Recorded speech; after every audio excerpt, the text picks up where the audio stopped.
Oh, excuse me. I was just getting the house ready for Bryce. Just Nice. cleaning the house for That's Mr. good. Harper.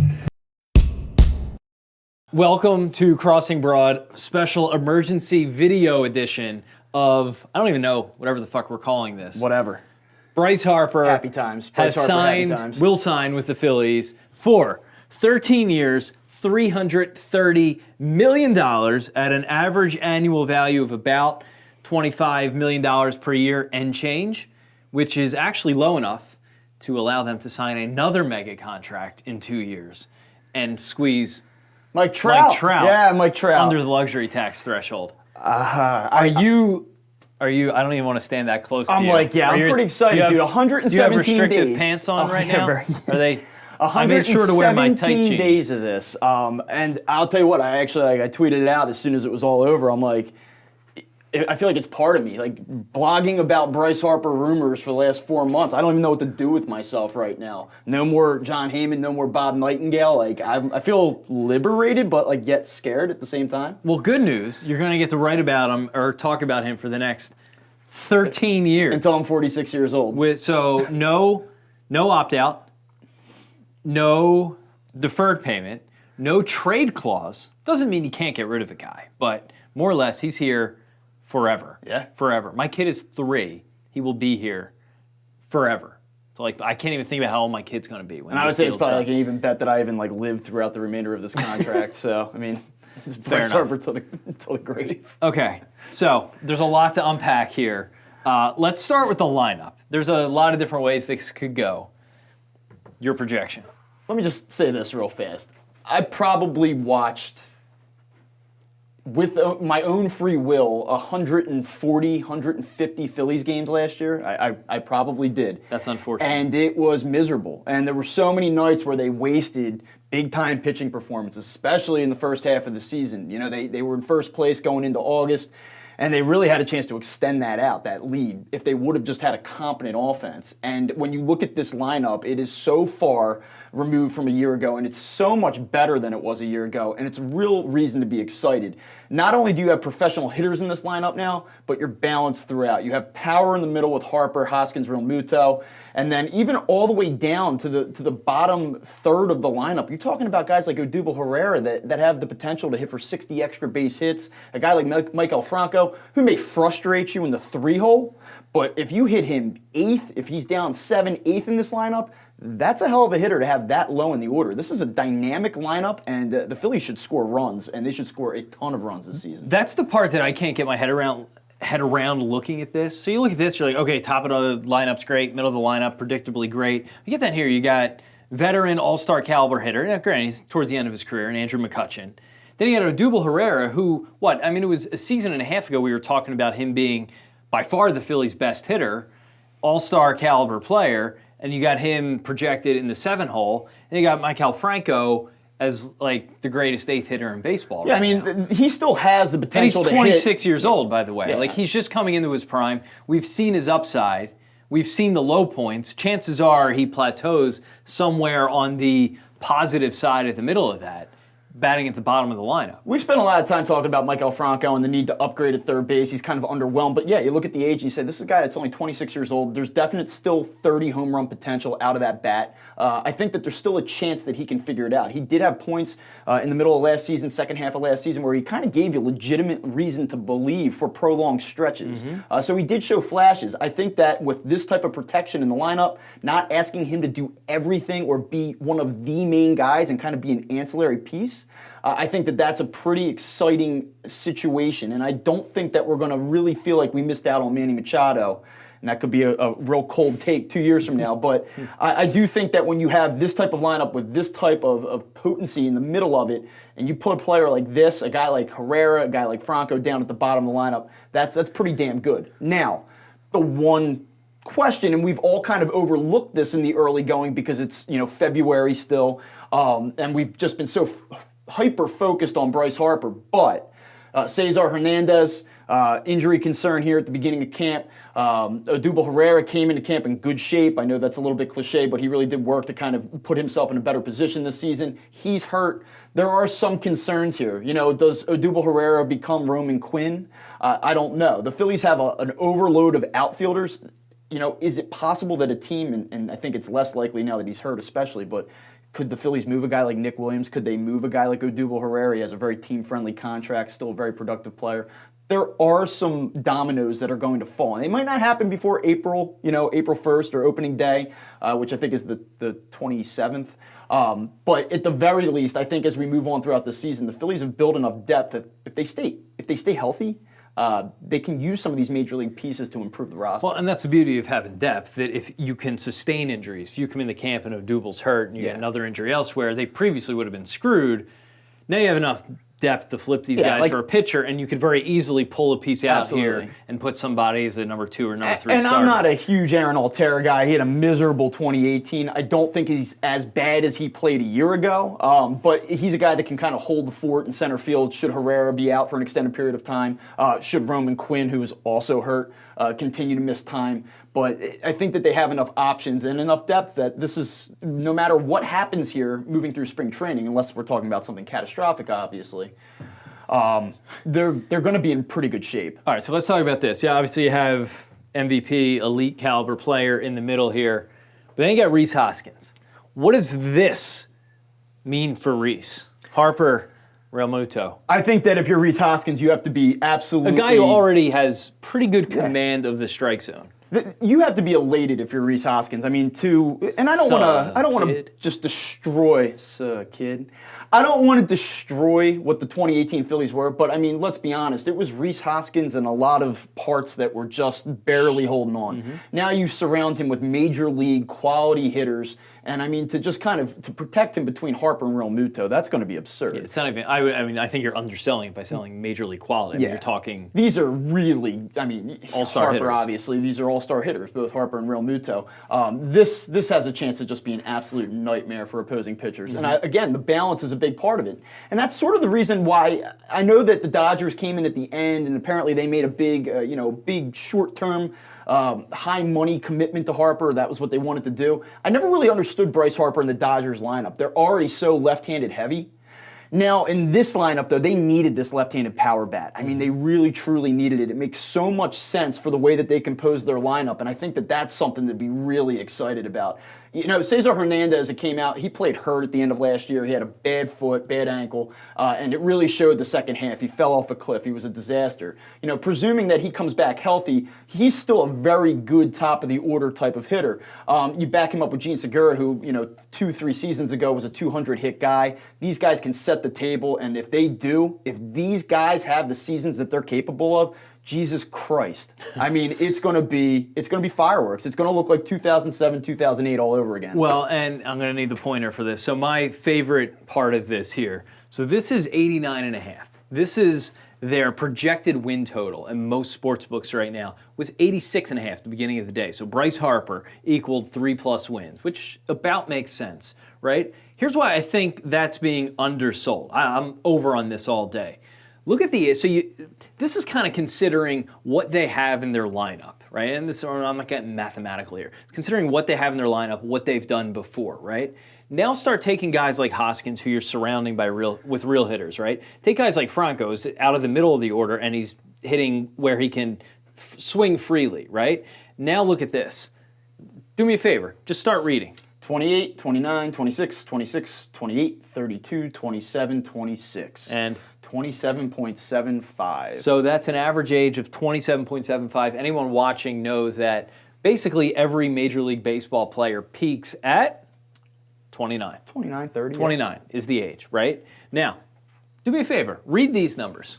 29, 27, 29, 28, 31, 29, 33, 29, 29.37. You want to attach names to these? Jimmy Rollins, Shane Victorino, Chase Utley, Ryan Howard, Pat Burrell, Jason Worth, Pedro Feliz, and Carlos Ruiz, right? About a year and a half older. This 2008 Phillies lineup, okay? I've, for a decade, said to people, you're like, why was this team all of a sudden come out of nowhere? Not come out of nowhere, but I mean, I don't think they were World Series favorites. They had better seasons the next 2 years when they added some pitching, right? It's because they were smack dab. When the World Series was played, all those guys, they averaged 29 years old, right? You have a lineup now that is just now entering that 3 to 3.5 year window. all these guys, with the exception of McCutchen, who's not terribly old, by the way, at the peak of their career, two guys in the middle of your order have their 3 to 4 best seasons ahead of them. And they're both here for a long time. Yeah, I mean, and that kind of extends into the rotation as well. I mean, you talk about Aaron Nola, Nick Pivetta, who is a guy that I'm really up on. I love Nick Pivetta going into 2018. Inconsistent. There are times where he gets a little bit too much of the plate on certain pitches, but he has a great slider. I like the curveball, still power arm with the fastball. I'm very high on Nick Pivetta. I like him a lot. Vince Velasquez, extremely frustrating again, but he is a guy that's also in that same type of window, in that same range. We're talking about guys that still have a few more years before they theoretically hit their peak. Zach Eflin on the younger side as well. Aaron Nola certainly on the younger side. So this youth movement. But Sixto. Yeah, Sixto Sanchez. I don't think anybody's going to be really worried about Sixto Sanchez, at least not right now. And Adonis Medina, by the way, a lot of guys in that organization, they'll tell you that they're just as high on Adonis Medina as they are on Sixto Sanchez. And you may see him maybe in the second half of this season, probably not until 2020. But there is youth, in terms of the pitching as well. And don't forget about Sir Anthony Dominguez, who is relatively new as well. I mean, I think he's in his early 20s at this point. So the youth extends beyond the lineup. This is a team like you're projecting here is kind of just hitting their stride. I don't even know that 2019 is the time to win. No, that was my point, by the way. You're about a year and a half away from this average age of 29 with the lineup constructed as it is today. And right? despite you're right. They're not necessarily, this is the World Series odds. They were plus 1,200 to start today. They're plus 1,000 now. That is far from World Series favorites. Plus 192 right now to win the NL East. They are the favorites to win the division. They're not quite World Series favorites yet. Definitely possible contenders, but they're a year. It's next season. It's 2020. It's 2021. They're going to be competing for a World Series, and guess how old they're all going to be? 29. Yeah, and I think that one thing that you have to really kind of mention with this as well is that they have salary flexibility still. I mean, they went out and spent over $440 million on these free agent additions and then getting rid of Crawford and Santana. They've completely reshaped this roster, but they still have payroll flexibility. They can still add. And that's a little bit, if I'm a contender in the National League, I'm worried about the Phillies, and I'm worried about not only what they are right now, but what they can be moving forward, not just this year, but in the next 2 to 3 years and as if well. I'm Mike Trout in 2020. How old's Mike Trout, by the way? Come on home, Mike. How old's Mike Trout? How old is Mike Trout? I don't know. I think he's like 27, 28 years Boom. old, right? So he's going to be coming right at his peak as well. You insert him into the lineup in 2 years. I can't do that yet. Let me just enjoy what we have here. Let me just enjoy the fact that this guy's signed. I'm not on to Mike Trout yet. I'm there. I can't just I need at least a day before I start doing the Mike Trout rumors. All right. The only other thing, though, and I will say this, the National League, the Dodgers, I still think it's the Dodgers' league to lose. I still think that they're absolutely stacked. And the National League East is going to be extraordinarily competitive. The Atlanta Braves won 90 games a year ago. They're young. They're very good. Freddie Freeman is one of the best players in baseball, extremely underrated. Ronald Acuna Jr., Ozzie Albies, they have legitimate young talent that the Phillies, though we just talked about the youth that they have, they don't have those next level prospects in the system, which is part of the reason why you just went out and got a guy like Harper, why you traded Sixto Sanchez for JT Realmuto, because you didn't have it in your own system. The Braves do, and they have more talent coming, and they also have the arms. The Braves aren't going away, and despite the subtraction of Bryce Harper from that Nationals lineup, they're going to be just fine. They have Soto who can mash. He's a young kid. That's still a big net victory. Yeah, to take the best player away from. No doubt about it. But Soto can still swing it. Rendon's a great player. They go out and they add Patrick Corbin, who the Phillies were obviously interested in. They hosted him early on in the free agency process. That feels like it was 5 years ago. But the Nationals are going to be good. And the Mets, I don't know what the hell the Mets are doing, but the Robbie Cano deal they added to the bullpen, they'll be okay. They're not, and they always give the Phillies fits, or at least the old Phillies. So, it's a good division. It's not going to be a cakewalk, but I think the 89.5 number is attainable. And if I were a betting man, and have been known to be from time to time, I would take a shot on the Phillies to win the NL East at plus 192. Hell yeah, why not? Yeah. You know what the biggest part of this is? Baseball's back. Yeah.